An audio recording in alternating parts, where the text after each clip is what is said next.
এবার আরেকটা প্রশ্ন হচ্ছে যে আওয়ামী লীগের বিচার হবে কিনা। বিচারের কয়েকটা ধাপ, তো একটা ধাপ আমি বলি, একটা ধাপ হচ্ছে সবচাইতে বড় ধাপ, জনগণ কর্তৃক প্রত্যাখ্যাত, এটা হয়ে গেছে।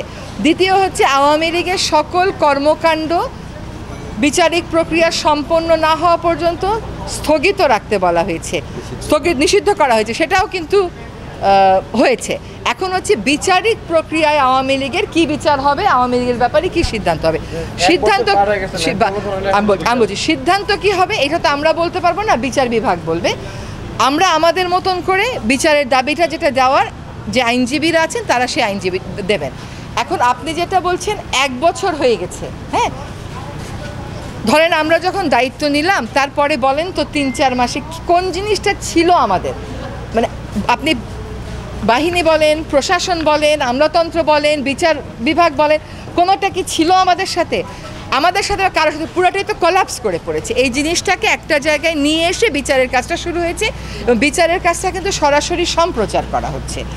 এখন আপনারা যারা রাস্তায় ছিলেন, আপনাদের আবেগটা হচ্ছে যে এক্ষুনি হচ্ছে না কেন?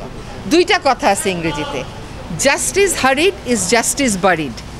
বেশি তাড়াতাড়ি করলে কবর দিয়ে দেওয়া হয়, justice delayed is justice denied. দেরি করলে এটা কবরে চলে যায় বিচারটা। যত দ্রুততার সাথে সম্ভব নতুন করে ট্রাইব্যুনাল খুলেও কিন্তু আমরা নিশ্চিত করার চেষ্টা করতেছি যে এই বিচার যেন অতি অবশ্যই আমরা থাকাকালীন সময়ে হয়।